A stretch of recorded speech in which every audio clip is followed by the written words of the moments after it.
এক শিক্ষক তার নিজ বাড়ির পাশে আয়েশা সিদ্দিকা মহিলা মাদ্রাসা নামে একটি মাদ্রাসা প্রতিষ্ঠা করে তা পরিচালনা করে আসছেন। তার প্রতিষ্ঠানে লেখাপড়া করার সুবাদে এক ছাত্রীকে তিনি একাধিকবার ধর্ষণ করেন বলে অভিযোগ উঠেছে। এ অবস্থায় ৫ মাস আগে ওই মেয়েটির অন্যত্র বিয়ে হয়ে যায়। গেল ২ জানুয়ারি রাতে মেয়েটি কন্যা সন্তান জন্ম দেয়। তবে বিয়ের কয়েক মাসের মাথায় সন্তান জন্ম দেয় বিষয়টি রহস্যজনক হওয়ায় তার স্বামী তাকে তালাক দিয়ে বাবার বাড়ি পাঠিয়ে দেন। আর এতেই বেরিয়ে আসে থলের বিড়াল। এরপর ভুক্তভোগী মেয়েটি তার পরিবারকে জানায় মাদ্রাসা শিক্ষক মোহাম্মদ নজরুল ইসলাম তাকে একাধিকবার ধর্ষণ করেছেন। সবশেষ গত বছরের ২৭ ফেব্রুয়ারি সকালে আরবি পড়ার জন্য মাদ্রাসায় গেলে তিনি তাকে আবার ধর্ষণ করেন। আর এতেই সে অন্তঃসত্ত্বা হয়ে পড়ে। বাংলাদেশের একমাত্র মাল্টিন্যাশনাল টাইলস ব্র্যান্ড আরএকে সিরামিক্স। তবে ভুক্তভোগী মেয়েটি ও তার পরিবার ক্যামেরার সামনে কথা বলতে চাননি।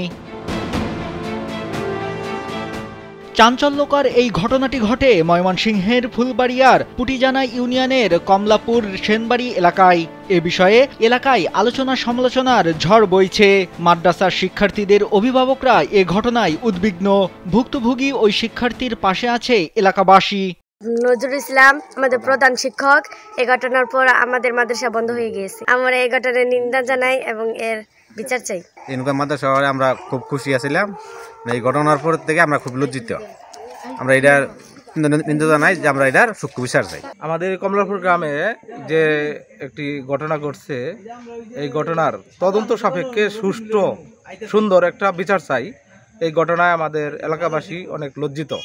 আমাদের এই কমলাপুর গ্রামের কওমি মাদ্রাসায় যে ঘটনাটা ঘটেছে, এটা একটা লজ্জাজনক বিষয় আমাদের এলাকার জন্য। তবে এটা আমার প্রশাসনের কাছে আকুল আবেদন, সঠিক তদন্ত করে সঠিক বিচার হওয়া উচিত, বা এটা সঠিক তদন্ত করা হোক, সত্য না মিথ্যা এটা যাচাই করা হোক। ফুলবাড়িয়া থানার ওসি মোহাম্মদ রকনুজ্জামান জানান, এ ঘটনায় ওই মেয়ে বাদী হয়ে মামলা দায়ের করেছেন। অভিযুক্ত শিক্ষককে আটক করে আদালতে পাঠানো হয়েছে।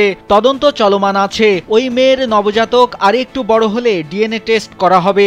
এরপরই সত্য নিশ্চিত হওয়া যাবে। এই মেয়েটাকে অন্যত্র বিয়ে দেওয়ার পর তার স্বামী জানতে পারে যে সে আসলে তার সন্তান তার না, কারণ ৫ মাসের মাথায় তার বাচ্চাটা প্রসব করে। পরবর্তীতে তাকে ডিভোর্স দেওয়া হয়। আমরা তার অভিযোগ ভিত্তিতে ওই মাদ্রাসা শিক্ষককে আটক করে বিজ্ঞ আদালতে সুপর্দ করেছি। বর্তমানে মামলাটি তদন্তাধীন আছে। আমরা বাচ্চাটা একটু বড় হলে আমরা সেটা করব ডিএনএ টেস্টের মাধ্যমে, এটা তার বাচ্চা কিনা। দ্রুত ঘটনার সঠিক তদন্ত করে আইনশৃঙ্খলা বাহিনী প্রকৃত দোষীকে দৃষ্টান্তমূলক শাস্তির আওতায় আনবে, এমনটাই প্রত্যাশা এলাকাবাসীর। নাইমুল হাসিব, কালবেলা।